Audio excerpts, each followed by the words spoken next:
Nice to see so many students in the engineering, and I understand apart from in this campus, number of people are assembled in their auditorium. Can you hear me, all of you? Yeah. Upstairs, guys? Yeah. Okay. So I'd like to greet Dr. Vasudev Gade, Vice Chancellor, University of Pune, and Mr. Ram Bagale, President, Citizen and Chairman, NIRLB Group, Mr. Pramod Chaudhary, Chairman, Organizing Committee, TPEX, and Professor Dr. Anil Sahasrabudhe, Director, College of Engineering, Pune. On his invitation, I am here with you, friends. Friends, I am in the campus. It has completed 159 years of existence, giving education to the Pune and surrounding people. And what is 159 years? What does it mean, 159? You are all engineers, 159 years. The earth follow rotates one axis. How much time it takes? How much time it takes? Then you get day and night. This follow orbits around, earth follow orbits around. Sun, how much time it takes? About 1 year. That means this College of Engineering Pune have orbited around the sun 159 times.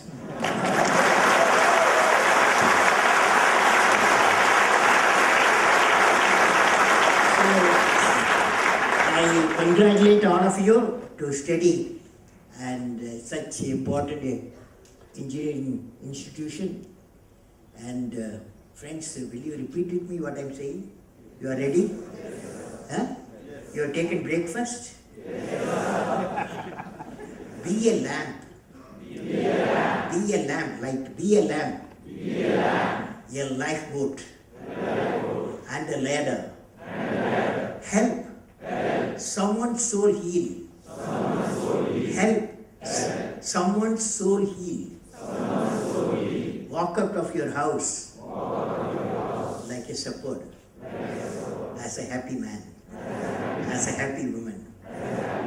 Okay, friends, this is 13th century Persian poet, Sufi poet Jalaluddin Rumi. Now, dear friends, I am indeed delighted to address the students of College of Engineering and other neighboring colleges of Pune. My greetings to the faculty members, students and staff of all participating colleges. I also greet all the members of TPEX on the occasion of Silver Jubilee celebration. When I see a large number of youth today, particularly engineering youth, who are the future leaders, I am thinking what thoughts I can share with you. Let me share my thoughts on the topic, dynamics of leadership. The topic next 20 minutes I am going to talk to you. Topic is dynamics of leadership. Now friends, what is leadership? If you ask yourself, finally, a definition of leadership I am going to give you. Okay? Carefully hear me and I may ask some questions also. Every one of us gone through various phases of education from childhood to profession, all of us who are assembled here. I visualize a scene. What is that scene? A child is a life problem. I visualize the scene, a child, a teenager, an adult, and the leader are appearing before me. How does each one react to the particular situation? Who are the partners in the whole affair? A child, a teenager, an adult, and the leader are appearing before me. How does each one react to a particular situation? The situation is human need. Some human need is there. How the child reacts, how the teenager reacts, how an adult reacts, and how a leader reacts. Now the child asks, what can you do for me? Child asks, what you can do for me? The teenager says, I want to do it alone, leave me. I want to do it alone. The young person, reasonable fellow, the young person proclaims, let us do it together. But what the leader says, the leader offers, what can I do for you? What can I do?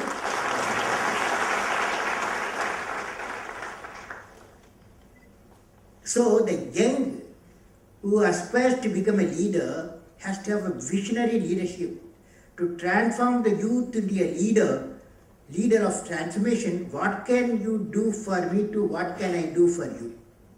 That's the essence of leadership. That is what can you do for me to what can I do for you? That if you learn that doctrine, we know what is leadership. Is it not? What is your feeling? What is your feeling? What can I give? The day you ask a question, what can I? All the trouble today in our country is what you can give me. Is it that? What do you say? So real leadership, what great leaders preached in this nation, is about what can I give. So now when I see the future leaders who are all one way or other, immediately you become a leader, or after 5 years or 10 years, in any field you have to be a leader. When I see the future leaders, I would like to share with you a poem which I recited in the Parliament 2004. At that time I was the president. Because I found that's essential to the parliamentarians. Both houses were there, nearly 700 guys were there. So both people were there. That is 700 members of the parliament at that time. What I recited in the Parliament 2004 is, this poem symbolizes the vision for the leaders of tomorrow. After all, what is Parliament? Parliament is intended to give the vision to the youth, is it not? There is no other task other than give a vision for the nation. So can you repeat, if you don't mind, can you repeat with me a poem name called Vision? Okay? You are ready? Yes. At least young fellows you can repeat, okay? Ready? Name of the poem, the Vision. This all the parliament are also repeated with me. All the 700. The vision. I climbed and climbed. Where is the peak, my Lord? Where is the peak, my Lord? I plowed and plowed. Where is the knowledge treasure, my Lord? I sailed and sailed. Where is the island of peace, my Lord? Almighty, bless my nation with vision and sweat resulting into happiness. So dear friends, only the vision will make you great to achieve in whatever the field of your choice. The world in the 21st century will be a knowledge-based society with multiple opportunities naturally in nations, and you have to become the knowledge-driven. What kind of leadership traits is needed to lead the country during the 21st century knowledge-driven society? Let me share with you thought what worked yesterday will not work today. What worked yesterday will not work today. That is the point I want to convey to young fellows. What worked yesterday will not work today. I was studying a book, Empires of the Mind by Dennis Waitley. I don't know how many of you read Empires of the Mind. It's a beautiful book. It's a paperback. You must read this book. And in your library it may be there, Empires of the Mind by Dennis Waitley. This book gives what type of new world which we are facing now, what was yesterday and what is today. I have modified a set of points of the author to suit the discussion of today depending upon the young audience I am having. I have also added a third line which relates to the action of a leadership. The book especially says that what worked yesterday won't work today. Now, what is the role? Here, 10 points I have taken. What is the role of leadership in knowledge society? And you can work with me if you want. Number one was, yesterday, natural resources define the power. Yesterday, natural resources define the power. Today, yesterday, natural resources define the power. Today, your director college of engineers got Anil Sahasrabuddhe, knowledge. No. Is it a knowledge? Yesterday, natural resources define the power. Today, knowledge is the power. Today, yesterday, that means in the universities, engineering colleges, they have to teach leadership should be empowered itself with the knowledge. Leadership without knowledge is a balloon without air. Now, yesterday, next point we are going. Yesterday, hierarchy was the model. Today, can you guess? Yes? Yes, you are almost arrived. Today, synergy is the mandate. From hierarchy, cooperation is a good one. So, yesterday, hierarchy was the model. Today, synergy is the mandate. That means leadership will be enabler for the intersection of multiple faculties toward the mission and goals. Yesterday, third point. Yesterday, leaders commanded and controlled. Commander, he was a commander yesterday, leader. Commanded and controlled. Today, leaders empower and coach. They have to empower their people and coach, not commanding. It won't work in 21st century. That means leadership will enrich itself through exposure to the needs of a sustainable development. We have to work on, that's why I will be talking to you, sustainable development. Fourth point, fourth pillar of knowledge, yesterday shareholders came first. Today, yes? Today customers come first. That means leadership should inculcate sensitivity to the needs of all the stakeholders. Yesterday, fifth point, yesterday employees took orders. The boss will be there, the employees will go, took the order. Today, team makes the decision. Today, a good institution, team makes the decision. That means leadership will promote team spirit. Sixth point, yesterday seniority signifies status. Boss means senior person. Yesterday seniority signifies status. Today, very good, 100 marks are for you. And today creativity drives the status. He may be 15, 20, 25, as long as he or she has got a creativity, and that he or she will be the leader. So that means leadership will be judged by innovation and promote creativity. Seventh point, yesterday production determined availability. Yesterday production determined availability. Today competitivity, yes. Today competitivity is the key. That means leadership will constantly evolve, more competitive with the knowledge, management and technology. Yesterday value was extra. Yesterday value was extra. Today value is everything. Leadership will have the priority, inculcate the value addition to every level. Yesterday everyone was a competitor. Today everyone is a customer. That means leadership will value feedback and action based on that. Last one, yesterday profits were earned through expediency. Profits were earned through expediency. Today you have to work with integrity and succeed with integrity. 21st century leaders, one of the greatest quality to all of you, okay? You have to work with integrity and succeed. If you repeat with me, are you ready? Yes. I will work with integrity and succeed with integrity.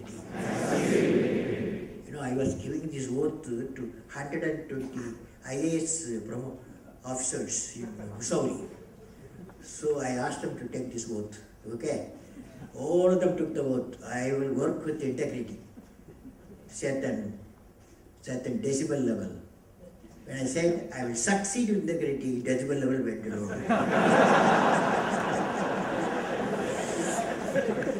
So I hope you guys Your voice was good. Okay. That means leaders will work with integrity and succeed with integrity and act as the promoters of such culture in their subordinates. Friends, I will discuss with all of you some examples, living example, past examples of leadership of different forms.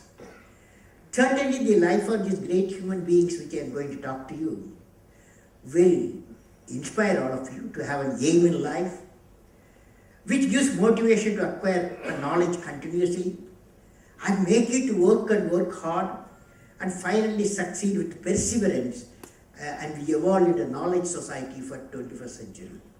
I am going to discuss the great qualities of leadership, nobility, forgiving capacity. A leader, great qualities of leadership, nobility, forgiving capacity, the love for clean environment, high-tech leadership, and above all, compassion towards fellow beings. This is the specification for a great leader. What are the specifications? Nobility, forgiving capacity, the love for clean environment, high-tech leadership, and above all, compassion towards fellow beings. If you have all these components, all of you, that too I see so many of you, and sitting here in many engineers, various parts of this Pune, and all of you have this quality, we have arrived. India has arrived. Okay? So friends, now I am going to take a well-known story, but I have worked with some of them. Now Mahatma Gandhi and Nelson Mandela, the great political leadership with nobility. I could not, nobility when I see, I could not get anywhere else. Mahatma Gandhi only had to go. Now I had a unique experience a few years back that reveals how a great leader can inspire whole of India. I happened to meet in Delhi the granddaughter of Mahatma Gandhi, Mrs. Sumitra Kulkarni. She narrated me an incident about her grandfather. I asked her, in your life as a young girl, you would have worked with, you have lived with Mahatma Gandhi. Can you narrate one incident, good incident all of us will remember and get inspired? Then she told one event. What Mrs. Sumitra Kulkarni said, granddaughter of Mahatma Gandhi, she said, each day, as you are all aware, she said, Mahatma Gandhi ji used to have a prayer meeting at a fixed time in the evening in New Delhi. After the prayers, there will be a collection of voluntary gift for Harijan welfare. The devotees of Gandhi used to collect whatever given by the people for all sections. And this collection is counted by the supporting staff of Gandhiji family that night. The amount so collected will be informed to Gandhiji before his dinner. The next day a bankman will come for taking this money. Once the bankman reported that there was a discrepancy of a few paise in the money given to him and the money collected. What Mahatma Gandhi did? Mahatma Gandhiji on hearing this went on fast, telling, this is the donation for the poor, we have to account for every paisa. See, what type of world we live. Dear friends, this act of righteousness should be practiced by all of us. On this day, as managers, leaders of tomorrow, all of you must dedicate yourself to practice righteousness in all our thoughts and actions. Will you repeat to me? When there is righteousness in the heart, there is beauty in the character. So friends, I recall my traveling. Now I'll give you something else.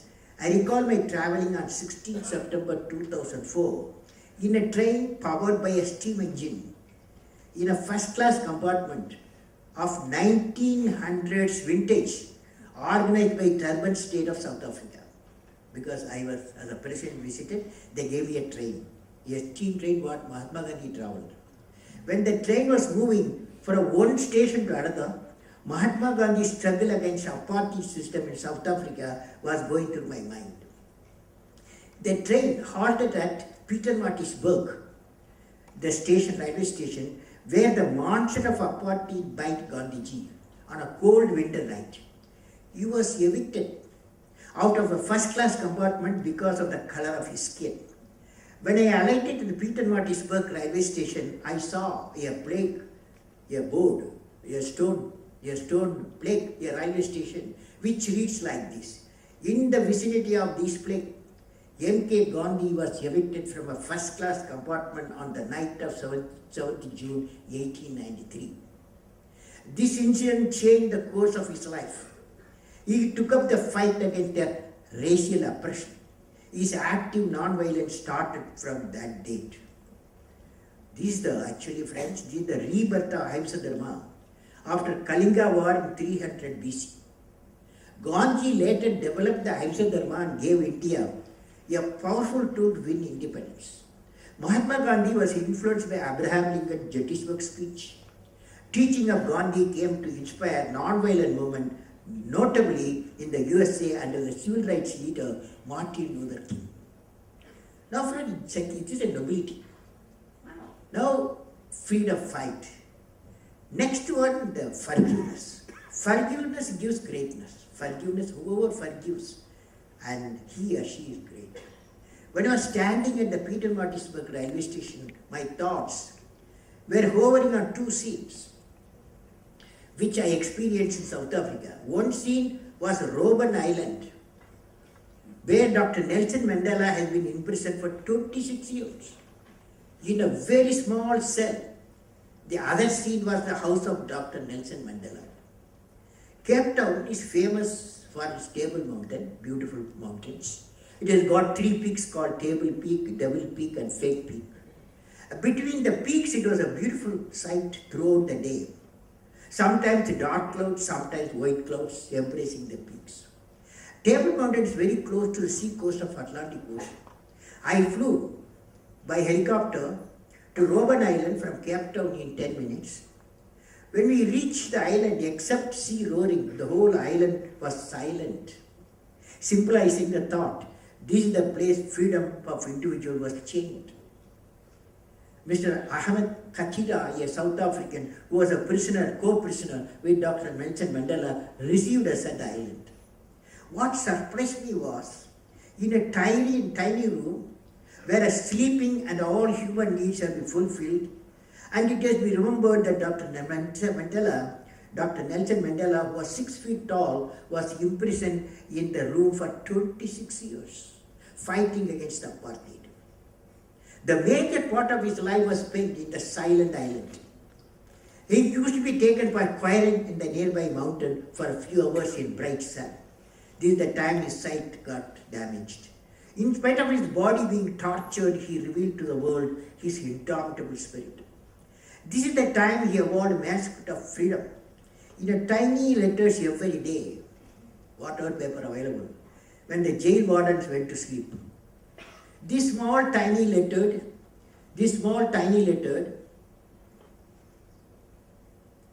manuscript finally became the famous book of Mandela, A Long Walk to Freedom. Beautiful book, you must read, young fellows should read. It was a great event for me to meet him in his house in Johannesburg.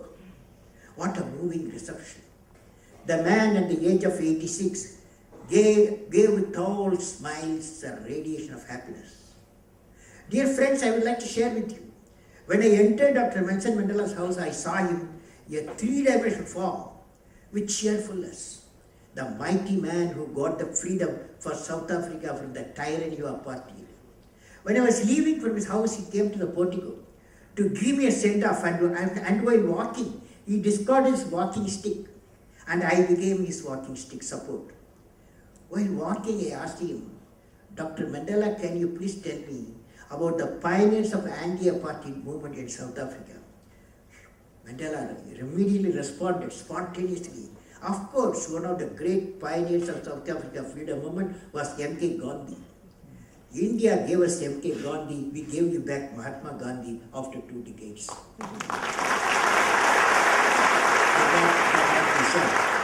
Mahatma Gandhi was an apostle of non-violence. Mandela said, Mahatma Gandhi was an apostle of non-violence. unquote. This is indeed the tradition of India. To enrich whichever nation we go, our foremost responsibility is to enrich that nation. Enriching the nation is not only in financial terms, but enrich with knowledge, enrich with sweat, above all, enrich.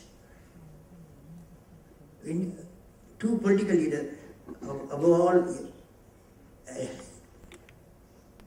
when he became this, what's happening is enriching the nation is not only financial terms, but enrich the knowledge, enrich with sweat, above all, enrich with the honor and self-dignity. Nelson Mandela, when he became the president of South Africa, he gave the people who specialized in apartheid, guilted him, put him in the jail for 26 years, freedom to move, freedom to live in South Africa as an equal citizen. He changed the constitution. He gave the full freedom.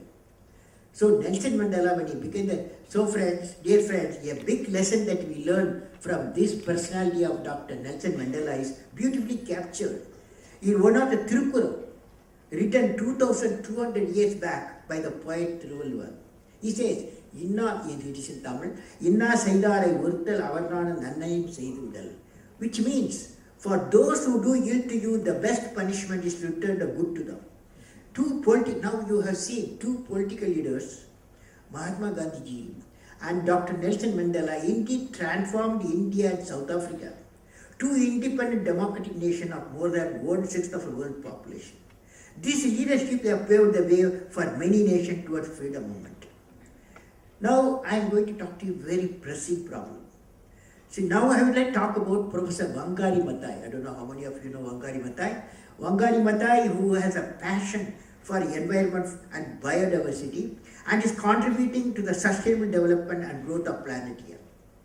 Wangari Maathai was born in Kenya in 1940. She was the first woman in East and Central Africa to earn a doctorate degree, become a chair of the Department of Veterinary Anatomy and associate professor.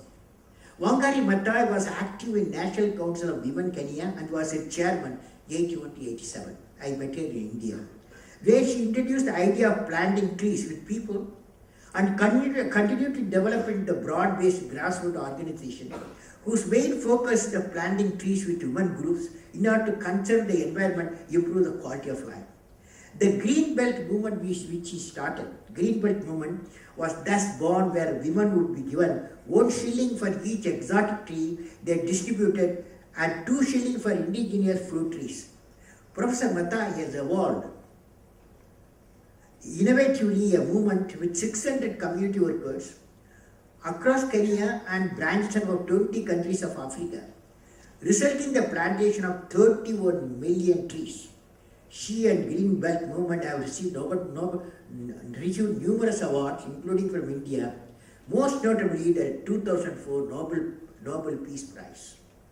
Professor Maathai gives a new meaning to the important act of planting trees by extending it to the whole life. When she says, the planting a tree is the planting an idea. Planting the tree is a planting an idea. She highlights the qualities of patience, persistence, commitment in planning and realizing a future, which is what we learn when we plant trees and wait for them to yield fruits for the next generation. She believes that no matter how dark the cloud, there's always a silver lining. That is what we must look for. That's our life. The silver lining will come, if not to us, then to the next generation or the generation after that. And maybe with that generation, the lining will no longer thin. India values Professor Maathai's involvement and contribution in furthering the relationship between India and Kenya. Had the privilege of honoring her with the Jawaharlal Nehru Award for International Understanding for the year 2005 at that time as the president. She concludes in a Nobel lecture on December 10, 2004 like this. She concludes in Nobel lecture in December 10, 2004 like this, quote, as I conclude, I reflect on my childhood experience when I would visit a stream next to our home to fetch water for my mother. I would drink water straight from the stream. I saw thousands of tadpoles, black energetic wrinkling through the clear water against the background of the brown earth. This is the world I inherited from my parents, unquote. Professor Mathai would like all of us to preserve this great inheritance, green earth. Now friends, I am going to give you another leadership, compassion. I like to share one event about Sister Antonio, which I read in the book called Everyday Greatness. Interesting book, you must read it. Particularly young fellows should read Everyday Greatness, which highlight the need for leadership with compassion. The incident narrated in the book goes like this. A riot was raging in La Mesa prison, Mexico. Why? 2,500 prisoners were packed in a compound, which had been built for only 600 people. They angrily hurled broken bottles, and police who fired back with machine guns. Then came a startling sight. A tiny 5 feet 2 inches, 63-year-old woman calmly got into the crowd with outstretched hands in a simple gesture of peace. Ignoring the shower of bullets, she stood quietly and asked everyone to stop. Incredibly, the violent prisoners calmed down. No one else in the world but Sister Antonio could have done this. Why these people listened to her? All because of her decades of service to the prisoners. She's a rich lady. She said, I'm going to serve prisoners by her choice. She sacrificed all her life for the sake of prisoners. Lived in the midst of murderers, thieves, drug lords, all of whom she called her sons. She attended their needs round the clock, procured antibiotics, distributed eyeglasses, washed bodies for the burial, and counseled suicidal. This selfless act of love and compassion generated the respect among the prisoners to control themselves and urge them to do what she wanted them to do. What a great message for humanity. We have seen a leader. We have seen a leader with compassion is there for even prisoners. But we need leaders with compassion for the voiceless people of millions in the world. Now finally friends, I want to talk to you because the forum, this engineering scientific forum, a scientific magnanimity which I observed. Very rare scene I observed, I want to share with you. Now I would like to narrate an incident which took place during a function conferring Nobel laureate Professor Norman E. Borlaug, a well-known agriculture scientist, and a partner in India's first green revolution with Dr. Swaminathan Award at Vigyan Bhavan. Swaminathan giving him an award at Vigyan Bhavan, New Delhi, on 15 March 2005. Professor Borlaug, Norman, at the age of 91, at that time was 91, was in the midst of all praise showered on him from everybody gathered there. Everyone said he's a great guy. I am presiding over that. When his turn came, he got up. Norman Borlaug got up and highlighted India's advancement in the agriculture science and production and said, the political visionary C. Subramaniam and Dr. M.S. Swaminathan pioneered agriculture science were the prime architects of first green revolution in India. Even though Professor Norman Borlaug was himself a part in the first green revolution, he did not make a point on this. He recalled with pride Dr. Varghese Kurian, who issued white revolution in India. Then a surprise came. Norman Borlaug turned to scientists sitting in the Vigyan Bhavan, 3rd row, 5th row, and 8th row of the audience. He identified Dr. Raja Ram, a wheat specialist, Dr. S.A. Vasal, a maize specialist, Dr. B.R. Barwale, a seed specialist. He said, all these scientists have contributed to India's and Asia's agriculture science.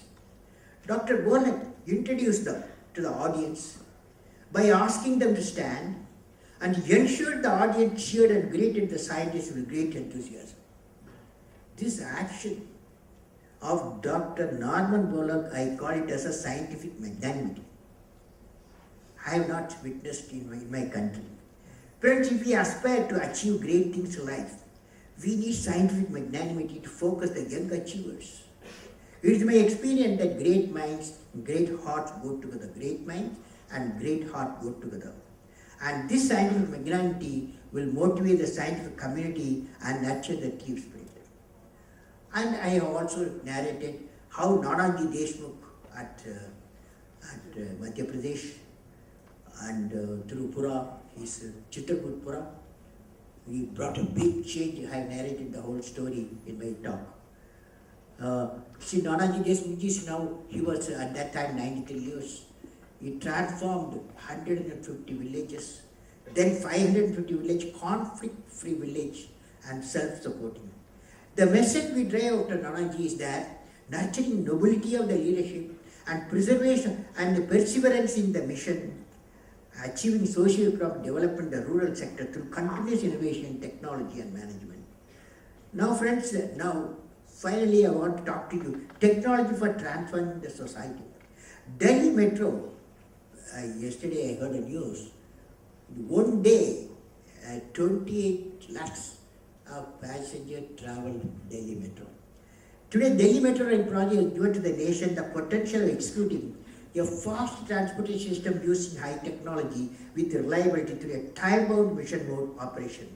The capital of the country will over 14 million population has the distinction of having a world-class metro rail with frontier technology.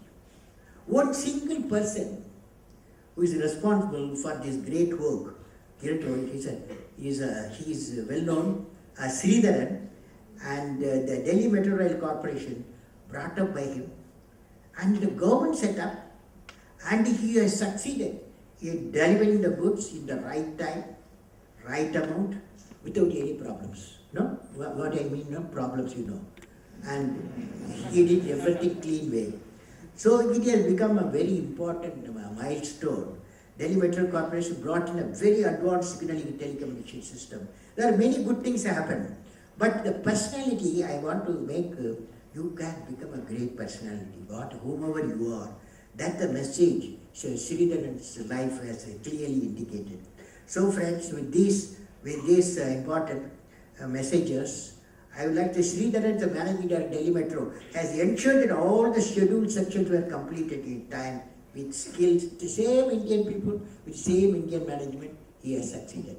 So with these friends, I would like to say that now finally I will say, what is the leadership? With all these things, you should go, young fellows, you should go, what is leadership? So I have seen 3 dreams which have taken shape as a vision, mission and realization. One is space program. I was nearly quarter century I worked with them, and I know how the space program taken a shape, and I was partner in certain development. Agni program difference, another 25 years I worked with them, and I have seen how success, sometimes problems, all with this, how we succeeded. Third one, Pura, providing urban amenities, rural area in 600,000 villages. We are pushing an idea of providing sustainable development system, Pura providing urban amenities, rural area. Today government has taken up very seriously the Pura, building Pura in the villages. So with these 3 programs, I have seen personally successes, some problems also. What did we learn? We learned 7 points in these 3 programs. Number 1, leader must have a vision. He always worked for something, what will happen 20 years. That's the job of parliament also. They have to see the vision, they have to give the nation the vision. Leader must have a vision. We had Vikram Sarabhai, he could think of 20 years before what India needs. Similarly, the agriculture visionaries like C. Swaminathan can see the vision that is the 1960s, today we are producing 250 million tons of food. A leader must have a vision. Leader must have passion to realize the vision. Vision alone not sufficient. Leader must have passion to realize the vision. Leader must be able to travel in the unexplored path. Leader never travel the path of somebody has made. He or she makes her own path. And the leader must know how to manage success and failure. It is easy to manage success. I have seen how to manage a success.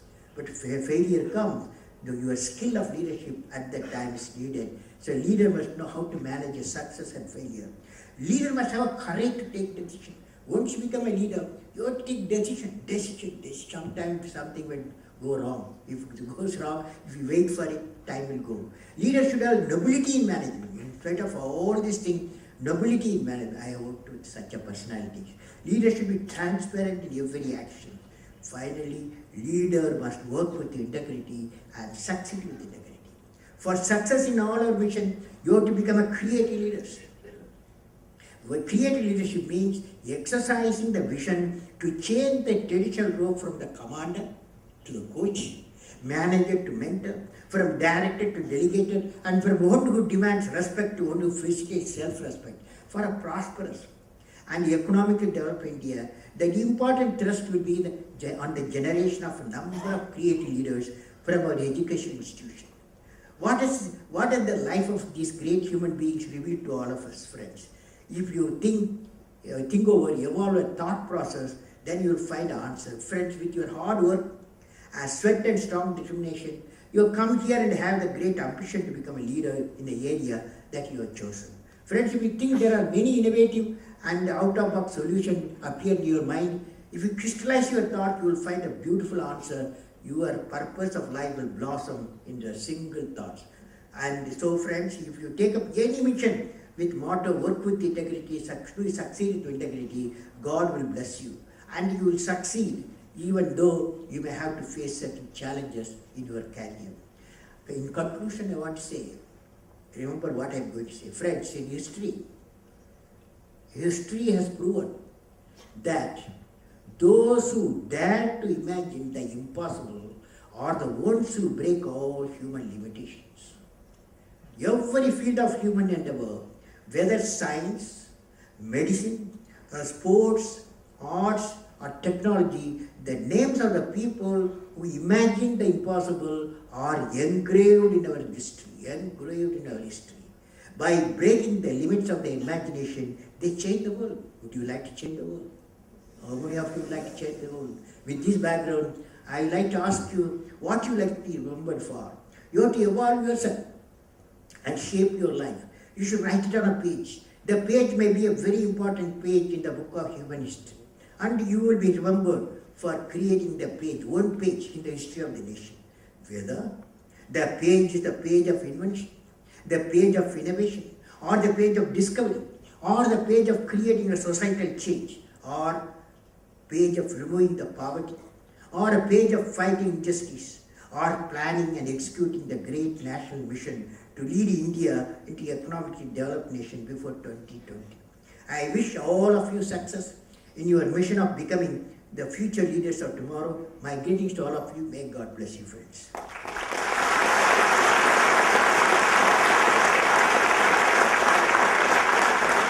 Now, I am going to give you, I hope you are not tired, are you? No. You are willing to take both for engineering students, okay? Engineering students. Both for engineers and engineering students. Ready? Yes. Ready, Engineering and technology is a lifetime mission. I will work and succeed. Wherever I am, a thought will always come to my mind. That is, what process or product I can innovate, invent, or discover. Next. I realize I have to set a great technological goal.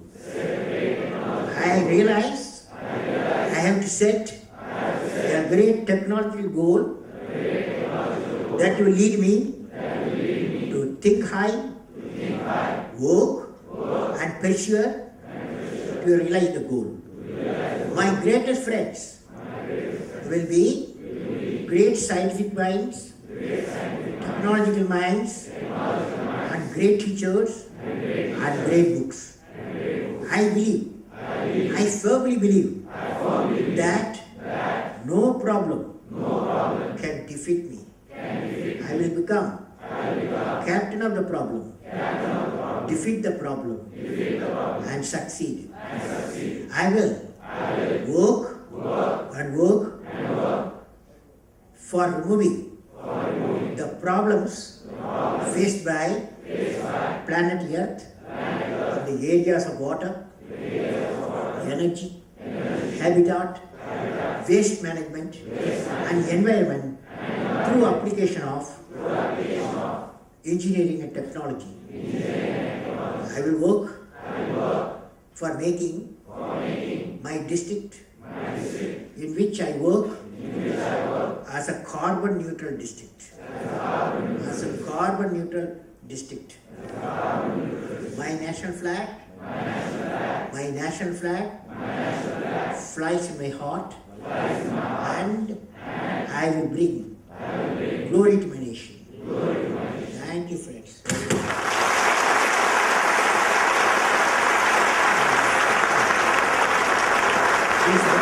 Please, 4 questions. So I'm student, 4 questions, okay? Students only 4 questions. Okay? Anyone can ask any type of question. Okay? Good morning, sir. Good morning. I'm having question related with leadership and current education system. My Which question is, college you are? sir, I'm from College of Engineering, Pune, mechanical. branch. Mechanical, which year you are? Sir, I'm in 3rd year. Daddy, what's your dream? Sir, I'm having 2-3 dreams. No, only one dream. If you have 3 dreams, you are in trouble. To become President or Prime Minister of India.